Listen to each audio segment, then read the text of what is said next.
What is our second main topic Our today? second main topic comes from Valentine V. Hey, John, like Black Adam and The Flash, it feels like 20 years ago they announced a Continental series was coming, but it looked like it's finally happening. I read on Variety that the series was now going to be on Peacock instead of Stars, and that Mel Gibson was going to be as one of the stars. Did we always know that, or is this new info? What do you think about this, and are you excited for the series? This, of course, John, is the John Wick TV series about the Continental Hotel. Yeah, and I'll tell you what, I remember it does feel like 20 years ago when they first announced that they were going to do it. And listen, I remember after watching John Wick for the first time, coming out and saying, I would love to know more about this whole mythology of this hotel system, the Continental. And as this John Wick franchise has gone on, they've gotten a little bit more into it. It's gotten a little silly at some point. Yeah, we're talking about John Wick. I know that. But whatever, I've always been interested in this, and to see a story about the Continental has been high on the list, but it's been years and years and years and years. But now, boom, they've got a release date. They've got a home for it now. This comes from the folks over at Screen Rant who wrote the following. The Continental is now set to debut on Peacock as Lionsgate has struck a deal with the streamer to debut exclusively on the platform in 2023. By the way, big win for Peacock on that. Kelly Campbell, president of Peacock and direct-to-consumer, said of the deal that by bringing this special event series to Peacock and putting the full power of NBC Universal behind it, the premiere of the Continental will be the streaming event of the year. A specific release date has yet to be revealed, but the Continental's 3-part event special series is expected in 2023, likely following on the heels of the release of John Wick Chapter 4, which is slated to be debuted in March 24th of 2023. Couple of interesting things there. Number one, that it is a 3-part limited series. So I'm going to go out on a limb and guess it's going to be minimum hour plus per episode. I don't think they're doing this with 25-minute episodes for 3 parts. So that's interesting.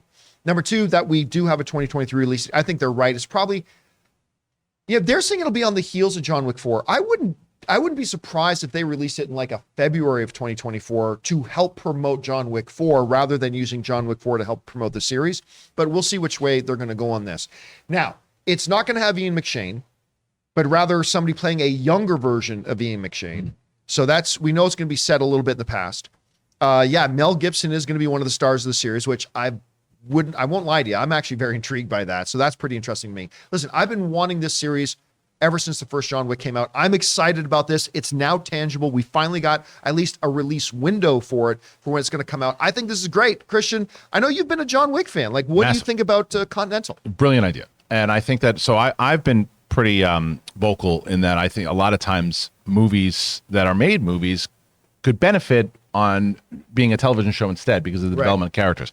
I don't feel that way about John Wick. I think John Wick, the movies are perfect as movies, and the 4 chapters, and I'm so excited for the 4th one.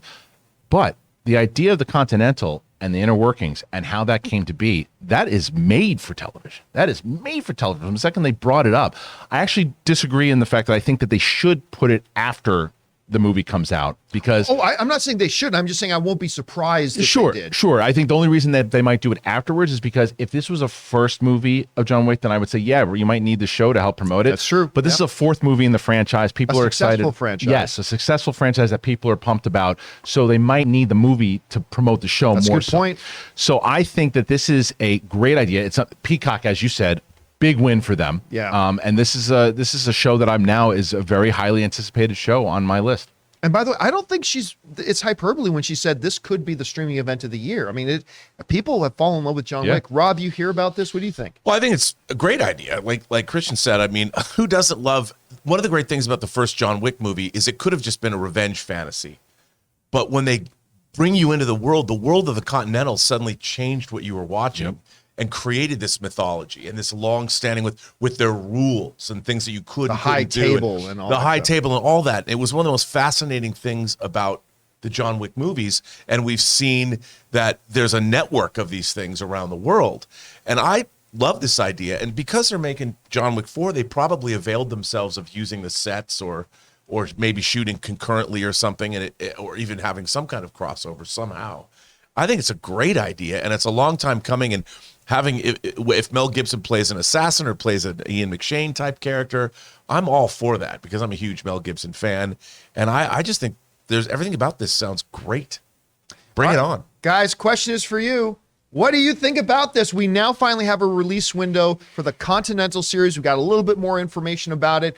What do you think about it? Are you looking forward to it? Maybe you haven't even watched the John Wick films. Whatever you guys are feeling, jump down to the comment section below and let us know your thoughts. We want to take a second to thank the sponsor of today's video, Manscaped. Now, guys, you know I love Manscaped. You've heard me go on and on about the Lawnmower 4.0 and that body wash. I love it so much. And so we got to ask, guys, have you started your spring cleaning yet? The carpets need cleaning, the drapes need dusting, and your lawn needs mowing, gentlemen. And you guys know Manscaped isn't more than just one product. They have a whole lineup of products to help you guys feeling, smelling, and looking your best. And so Manscaped is proud to present to you the Performance Package 4.0, which is the only tool that you need to keep your boys looking, smelling, and feeling good this spring. Now, to start off with, you get the Lawnmower 4.0. Guys, we have talked about this. What is wrong with us? Why have we for so long been using these terrible tools that were never meant for cutting our hair down there? The razor clipper things on our electric razors. That's barbaric, guys. You need the Lawnmower 4.0. And then there's the Weed Whacker. You guys have heard our own Ray Ora talk about this thing. He loves using it to get that hair in your nose and the ear hair. And then they offer lots of other stuff like the Crop Preserver. It's an anti-chafing ball deodorant and moisturizer. The Crop Reviver. It's a spray-on toner for your balls. And of course, they've got the perfect grooming tool for your face with the Plow 2.0, the perfect razor for the finest shave on that face. So guys, get 20% off plus free shipping with the code CAMPEA. That's CAMPEA at manscaped.com. That's 20% off and free shipping with the promo code Campea at manscaped.com. It's time to throw out your old hygiene habits and upgrade your life.